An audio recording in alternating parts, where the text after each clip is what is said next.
ঈদুল আজহার আর মাত্র কয়েকদিন বাকি, চলছে কুরবানির প্রস্তুতি। তারই মধ্যে কামারপাড়ায় বেড়েছে কামারদের ব্যস্ততা। অন্যদিকে কুরবানির পশু কিনায় ব্যস্ত সচ্ছল পরিবারগুলো। এদিকে প্রায় কয়েক গুণ বেশি দা, বটি, ছুরি, চাপাতি তৈরিতে ব্যস্ত সময় পার করছেন কামাররা। ঈদ আসার 10 থেকে 15 দিন আগ থেকেই এই ব্যস্ততা বাড়ে, চলে ঈদের আগের রাত পর্যন্ত। ময়মনসিংহ জেলার মুক্তাগাছা এলাকায় বেশ কয়েকটি কামারের দোকান ঘুরে দেখা যায় সারা বছর অলস সময় কাটালেও কোরবানির ঈদকে কেন্দ্র করে খুবই ব্যস্ত সময় পার করছেন তারা। কাজকাম আমার কমই এখন যে কুরবানি ঈদ আছে, মনে করেন যে 2-4টা তার অর্ডার আছে, 2-4টা বডির অর্ডার আছে, এই 2-1 কুবা টুবা এগুলি। কিন্তু আমার এই কাজ করে আমার দিন চলে না। আমার 3টা ছেলে মেয়ে লেখাপড়া করে, মনে করেন যে চললে হারে না, কষ্ট আমার দিন। লোয়া বাড়ি লাগে, লোয়া বাড়ি ভাত খেয়ে আমরা কষ্ট করে খাওয়া লাগে।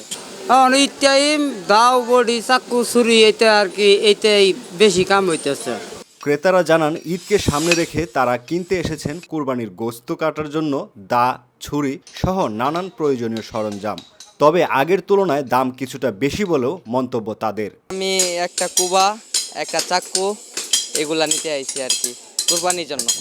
আমাদের পরিবার তো ছোট, এত কিছু লাগে না। আমি ওই যে একটা মারতুই বানাইছি তো বাটালের মতো, ওই যে চালের খোলার জন্য।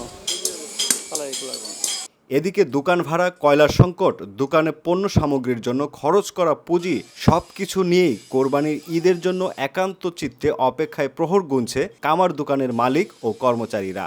বছর জুড়ে নিম্ন আয়ে কাটাতে হয় তাদের জীবন ও জীবিকা। কেউ কেউ পাইকারি পণ্য দিয়ে কিছুটা অলস সময়ে নিজেদের ব্যস্ত রাখারও চেষ্টা করেন। দাও, চাকু, ছুরি, বডি, থালা সবই বানাই।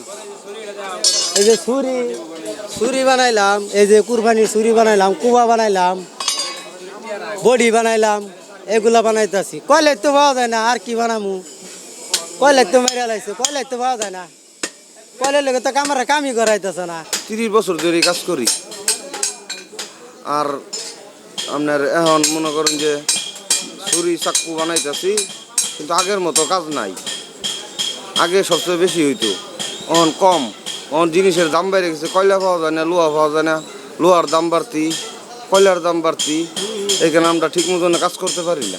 কোরবানির ঈদ ছাড়া বাকি সময় ধান কাটার মৌসুমে কাঁচি তৈরিতে কিংবা কাঁচিকে ধারালো করার কাজে কিছুটা উপার্জন হয় তাদের। দোকানিরা বলেছেন ঈদ আসার আগে তাদের ব্যস্ততা অনেক বেড়েছে। ইফতেখারুল আলম, সিবিসি বাংলা।